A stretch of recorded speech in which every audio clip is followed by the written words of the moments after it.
E aí, galera, queria apresentar para vocês uma introdução bem básica ao PHP Unity.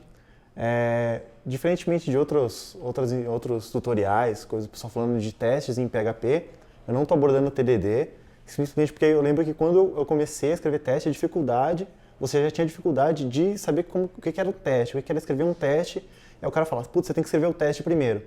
Então eu acho que dependendo da abordagem, se você tiver dificuldade, é muito mais fácil você aprender a testar, você ver como que funciona um teste, para depois você pensar realmente primeiro o teste, você utilizar o TDD. Você utiliza o teste primeiro, para depois desenvolver sua aplicação, e aí você vai ganhar muito mais tipo em design do que provavelmente em cobertura de código. Porque se você testar antes ou testar depois, a sua cobertura vai ser igual. O que o TDD realmente influencia mais no design, então nesse momento o foco é mesmo na cobertura e no aprendizado do PHP Unity, em testar mesmo o arquivo.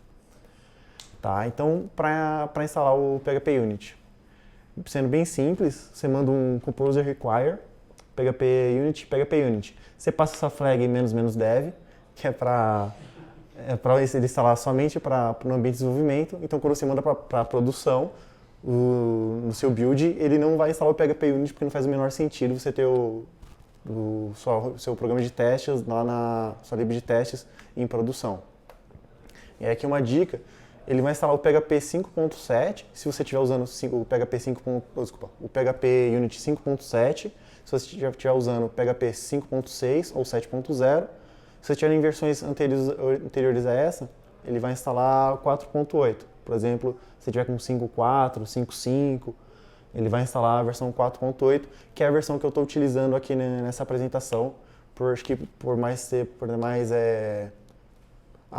mais abrangente, assim, muito mais a galera talvez esteja com projetos mais antigos, rodando versões mais antigas do PHP. Tá, então configuração. Isso aqui é um XML que você escreve, então aqui em cima você tem explicando qual que é o autoload que ele carrega. Esse colors true, vocês não vão ver aqui, mas quando rodar na sua aplicação vai estar bem bacana, porque ele vai mostrar tipo verde se passar o teste, vermelho se falhar, te dá um feedback muito maior. Test suite é o nome que você dá, então aqui minha aplicação vai chamar MyApp, eu coloquei MyApp Example. Então ele vai, nesse diretório .testes Unity, ele vai aí encontrar todos os arquivos que terminarem com teste.php, eles vão ser incluídos como teste. Ele vai excluir tudo que tiver de vendor, porque você não vai rodar os testes da vendor, sempre. E aqui no whitelist, eu vou explicar mais pra frente, quando a gente fala de coverage, que aqui ele vai excluir esses caras aqui, ó. Ele não vai considerar esses caras para fazer o seu coverage. E aqui no seu composer, quando você der aquele require, o que ele vai te trazer é isso aqui, ó. Composer require dev PHP Unity. Tanto que aqui no meu require não tem nada, porque é uma aplicação é um exemplinho bem simples, não tem nada. E aqui no autoload de dev, você está vendo que tem esse namespace que vai estar dentro de testes Unity, ele vai carregar como MyApp Example Tests. Então esse namespace ele também só serve quando você rodar o PHP Unity, quando você estiver em ambiente de teste. Senão ele nem vai carregar. Por exemplo, em produção ele nem carrega esse namespace para você. Ele nem faz o autoload disso. Opa, peraí. Tá. E aí você tendo isso aqui configurado, é só você rodar vendor bin PHP Unity. Se você não tivesse esses arquivos de configuração, o que você ia ter que rodar é passar o nome do arquivo ou o nome da pasta ali na frente. E aí para ficar mais sucinto, você roda vendor PHP Unity, ou se você estiver local, você roda só um PHP Unity na sua máquina. Então, anatomia básica de um teste. Isso aqui é uma classe de teste. Aqui você vê que ele está estendendo PHP Unity Framework Test Case. Ele está com essa anotação, porque como é a versão mais antiga. Se você utilizar a versão nova, ele já utiliza um padrão novo de namespace. Então você vai ter um public function. Toda função que for um teste, né, isso aqui é um teste, ele tem que começar com um teste. Para depois ele ir lá e na hora de que o PHP estiver rodando, ele vai identificar esse cara para você. Então você tem uma função pública que começa com um teste, você executa algumas operações e você faz asserções. Então você faz uma asserção por um valor, ou você faz uma asserção de um valor, que é resultado dessas operações, contra um valor esperado que você tinha. E aí, para deixar mais claro, aqui tem um monte de asserção que ele faz. Então, se ele verifica se um array tem determinada chave, ele faz asserção se tiver vazio, tudo mais. Esses aqui são todos os assets que tinha lá disponíveis no PHP Unit, na documentação dele.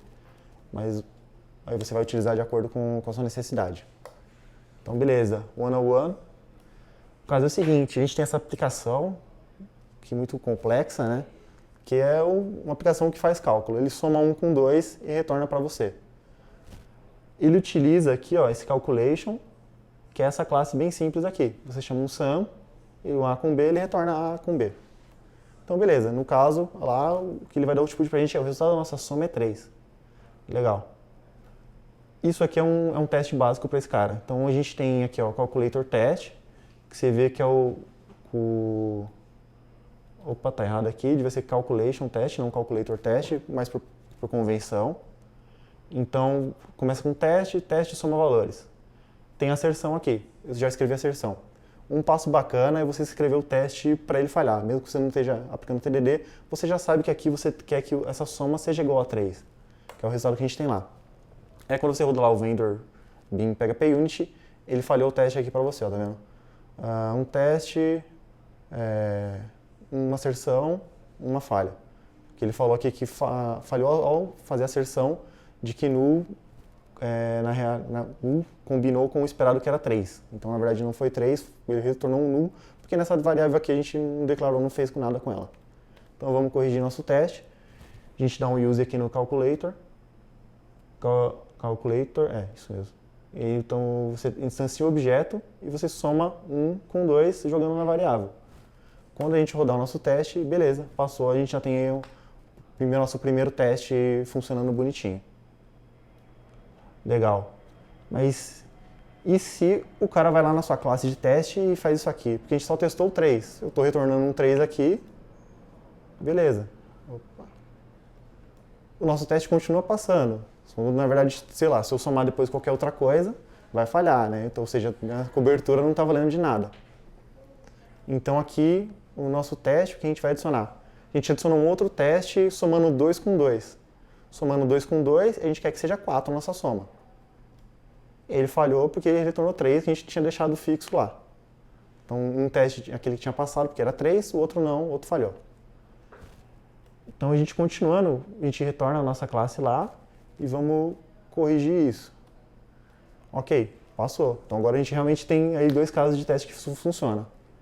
Eu falo, puta, legal, mas eu testei os 2 casos, e para cada caso que eu for testar, eu vou ter que, sei lá, criar um método, testar 3 mais 3, 3 com 5, 100 com 99, vai dar muito trampo fazer isso. Então a gente tem aqui Data Providers. O que o Data Providers faz pra gente? Você vê que no nosso teste aqui, ó, eu escolhi aquele teste, deixei só um teste de soma valores, ele recebe alguns parâmetros, valor A, valor B e o total. E aqui nessa annotation, eu estou declarando que o Data Provider desse teste é o Values Provider. Então, cada vez que ele iterar, ele vai fornecer esses dados aqui.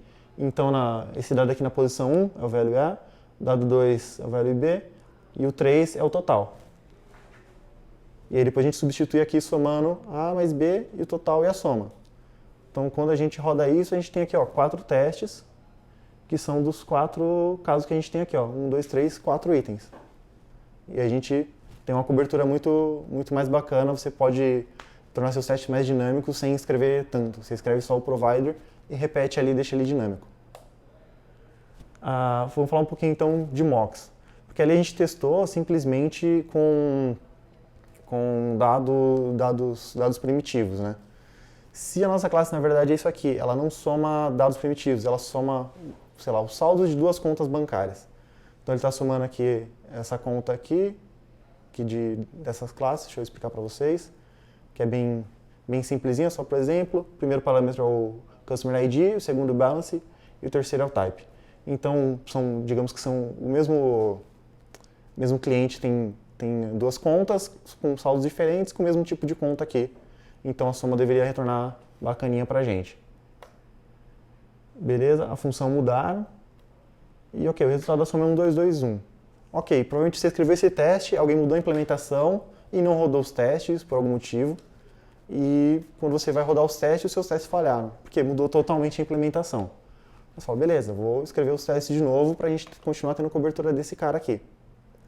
Então a gente vai mudar. A gente vai ter o teste SumValues, o que ele inicia? Ele instancia dois bank accounts aqui, chama o calculator e faz a asserção que é a soma da soma das contas, né, do balance, dos saldos, é igual a 1, 2, 2, 1. Ok, a gente passou com esse cara aqui. Um problema é que essa classe, por exemplo, vou achar ela aqui, ela é bem simples, né? Ela tem um Customer ID e um Balance. Se esse Customer ID, na verdade, fosse um objeto Customer, você tem muito trabalho, você tem que instanciar esse cara para passar ele, para poder passar nesse teste aqui, né? Sem contar que você está indicando para ele um monte de dados aqui que você não usa. Até então, o tipo de conta não faz diferença para você. Até então, o Customer ID não faz diferença para você. Você está tendo um trabalho ali à toa, você está passando o dado à toa. Então, com o mock, o que a gente tem? Você tem um get mock builder, onde você passa qual que é a classe que você quer mocar, no caso. Você desabilita o construtor dela, porque senão ele vai solicitar todos aqueles parâmetros, e você dá um get mock. E agora esse bank account na verdade, é um mock dele. E lá na implementação da soma, o que ele faz, o que ele utiliza é só o get balance. Então o que a gente precisa passar para esse cara é que o get balance vai retornar um balance account A. Que aqui na verdade eu já troquei pro data provider também, para a gente ter aquela outra coisa de deixar ele dinâmico. Mas a ideia aqui é o seguinte, você tem um mock, esse mock até então ele não faz nada. Então você declara que quando qualquer função que utilizar qualquer pessoa que chamar esse bank account, ele vai ter o get balance, e o get balance sempre vai retornar esse valor fixo. É a mesma coisa no bank account B. Então, quando você passa aqui no new calculator, você passa os seus dois mocks e você faz a asserção do total. E aí você tem os testes passando bonitinho. Porque só recapitulando, você tem os mocks, e aí da mesma forma que a gente tem o data provider lá passando os dados, você sempre que passa aqui o balance account A, você passa ele aqui também. Então ele está bem simples de enxergar aqui. Ele passou aqui, quando ele joga aqui dentro do calculator, ele dá o sum, em cada um dos objetos ele vai chamar um get balance e vai retornar a soma para você bonitinho. Aquele mesmo princípio se mantém e a gente tem aí nossos 4 testes bonitinhos. Legal. Outro ponto que eu queria falar é para testar com exception. Muitas vezes na sua aplicação você vai ter exceptions particulares, ou você vai ter algum tipo de tratamento de erro mesmo. Você quer que aquilo dê um erro para você tratar depois, ou para você ter um log e tudo mais da sua aplicação. No exemplo aqui, ó, adicionaram uma regra lá nossa classe de soma, que é o seguinte: se o tipo das contas forem diferentes, ele não deixa você somar. Você não pode somar contas com tipos diferentes. E aí ele lançaria uma exception nesse caso. Então, como que a gente faz para ter certeza que caso o cara que está utilizando isso aqui, caso que alguém implemente isso, vai receber uma exception disso? Engraçado que se você vê a gente passar nossos testes, eles estão ok. Mas ele não está cobrindo totalmente a nossa regra, porque ele tem aqueles 4 testes que não cobrem essa regra nova que foi adicionada. Então, o que a gente tem? A gente tem esse teste aqui para pegar uma exception. Se você não utilizar essa anotação aqui, ó, essa annotation, que é um expected exception, e você passa uma exception qualquer. Se você tiver uma exception especial na sua aplicação particular, você coloca o namespace dela aqui, e ele vai esperar essa exceção em específico. Então, no caso, eu estou criando aqui 2 mocks de novo, só que diferente da soma dos valores, o que eu estou passando aqui é o type. Então, num type eu estou passando o F, no outro type eu estou passando o J. Então, são types diferentes. Então, quando eu tento somar, ele deveria dar uma exceção. E aí, quando a gente passa, você vê que a gente tem aqui 5 mais um teste. Então, 5 testes e 5 asserções. Aí você fala, putz, mas eu não dei assert não dei assert nenhum aqui. Não, ele capturou aqui, e isso aqui foi o assert que ele deu. Então, ele esperava uma exceção, e a exceção foi passada para esse cara. Legal? Então a gente cobriu mais um ponto aí do nosso código, mais uma regra da nossa aplicação. Um ponto que eu queria falar é do setup. O setup é uma função que ele serve para você, geralmente quando você reutilizar código ou quando tem pré-condições que você precisa fazer, em cada um dos testes. Então, por exemplo, todos os nossos dois testes aqui, eles usam a classe de calculator. Então, o que a gente faz é ter o calculator aqui como um atributo e no setup a gente vai instanciar ele. Qual que é a diferença disso aqui para um construct? Se eu tivesse chamado no construct, funcionaria da mesma forma.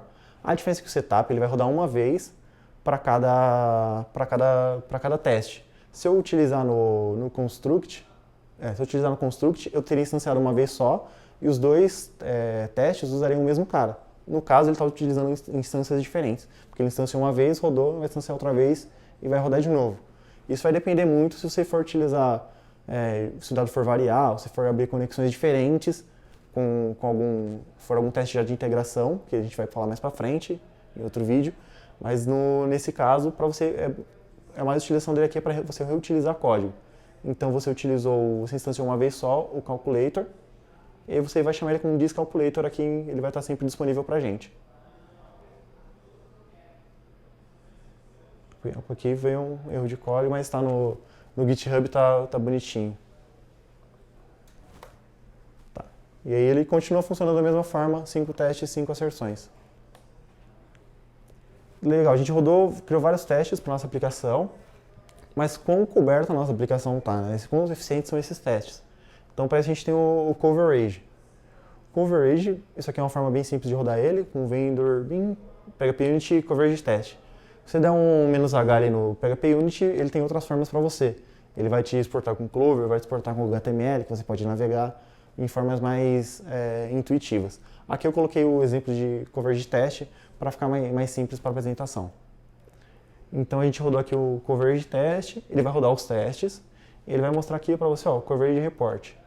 Classes 50%, só porque a nossa entidade de banco ela não tem teste nenhuma, enquanto a nossa classe de calculator ela tem teste. Então 50% das nossas classes estão cobertas, 20% dos nossos métodos e 46% das nossas linhas de código estão cobertas. E aqui ele mostra, ó, My Example Calculator, 100% de cobertura, 100% das linhas de cobertura no nosso código. Isso aqui serve para você ter noção de quão bem está realmente coberto o seu código, quão bem testado ele está. É uma das ideias.